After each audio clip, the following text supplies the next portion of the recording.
I'll never forget the first time that I played Castlevania. It was Castlevania 2 Simon's Quest.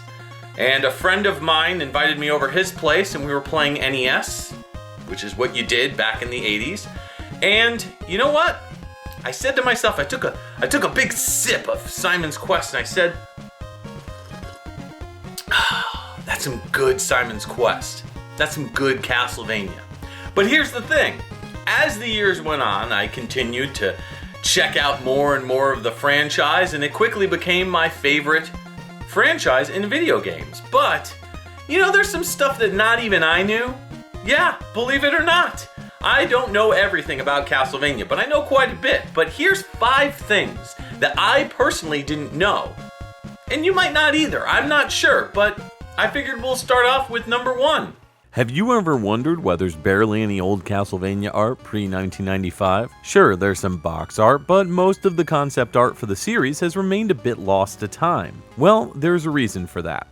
Journey with me back to 1995 as we tell a sad tale of the loss of the old Castlevania artwork.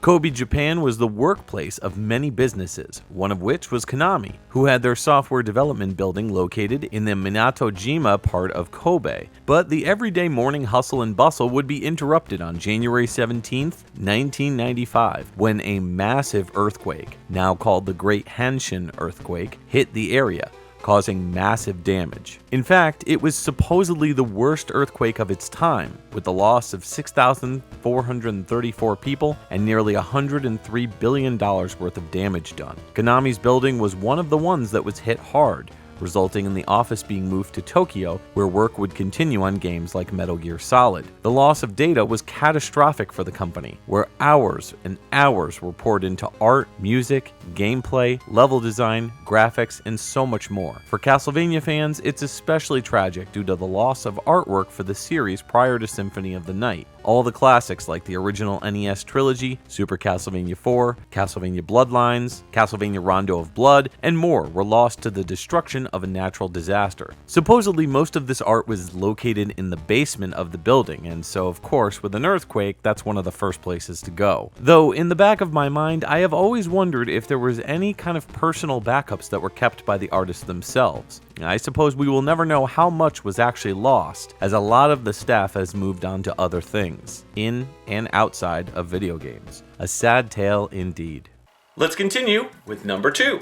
Not many people know the story of how Castlevania Lords of Shadow came to be, but to think about what might have been is kind of intriguing. See, back in the late 2000s, Konami was at a crossroads. They wanted to push sales for certain financially stale franchises like Castlevania. And from what I've heard and read in interviews with both Konami staff and Mercury Steam development house producer David Cox, Konami was looking to see which would be the best project to move forward with. Up until that point, Koji Igarashi had been the producer of Castlevania games for over a decade, and he continued to help produce titles for the franchise. However, Mercury Steam's original pitch was a full reboot or remake of the original Castlevania, which would eventually become Lords of Shadow. But Igarashi had his own plans, a sequel to Symphony of the Night. The only known footage of this is a promo teaser shown at E3 one year.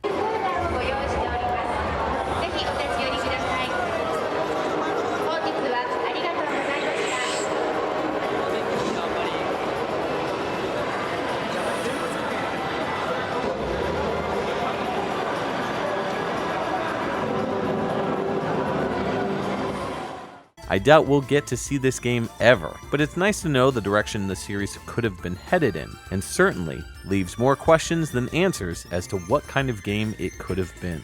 Let's do number 3.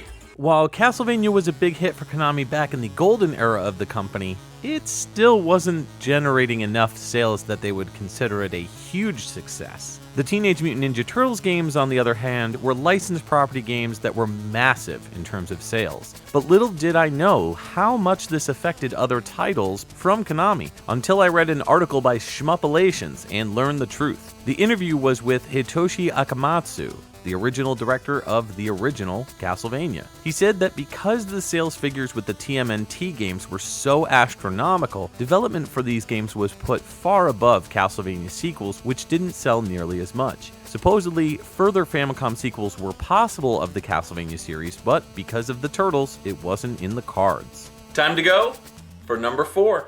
Continuing with the Schmuppalations interview, we learned that Castlevania's setup had more of an impact than I may have initially known regarding story and scenario. It all starts off at the end of the first Castlevania game, when Dracula is defeated. After his head flies off his body, there's an explosion that takes place. The items are supposedly the body parts that end up scattered all over the countryside. Akamatsu's exact quote is, "That is a monster born from the curse of man. In a truly peaceful age, Dracula would not exist." He also adds that the clock tower is the part of the castle that is destroyed, and there's a reference to this representing Dracula's heart. Since the heart is no longer in Dracula's body, the clock tower breaks down, leaving the empty shell of the castle you run into at the end of Simon's Quest. I already mentioned the bit about the curse and the townspeople giving out misinformation in my review of Simon's Quest, and this is all but confirmed when defeating this cursed form of Dracula. Lots of really impressive foreshadowing here.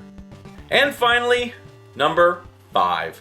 Aria of Sorrow, Harmony of Dissonance, Harmony of Despair, Rondo of Blood, and Symphony of the Night. Castlevania has always had a very musical past, but when the names of the games start referencing musical terminology, it's clear that the developers are inspired by music. The musical names are a bit of an inside joke for fans, creating fake names based on real musical devices and knowledge. But where did all this spawn from? Well, Koji Igarashi said it all started when he borrowed longtime Castlevania franchise composer Michiru Yamane's musical terminology book, and it's there that he began to discover the different names he would fit into these games.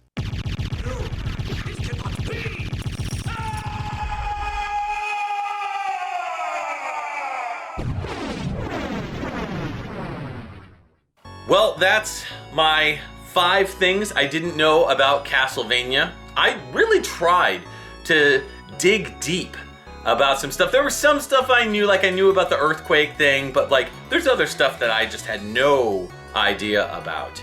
So I figured I'd share my knowledge and some information that I learned with you guys. Now you already may know this, or you may have not known about it. I want to hear from you in the comments down below. Did you know about these facts that I went over and this information? If you didn't, or maybe if you did, share some of your own Castlevania factoids that may be hidden deep in the darkness. Maybe you can stump me, and maybe we could do another one of these. So that's all, guys. Thanks for watching, and I'm gonna go finish my morning coffee.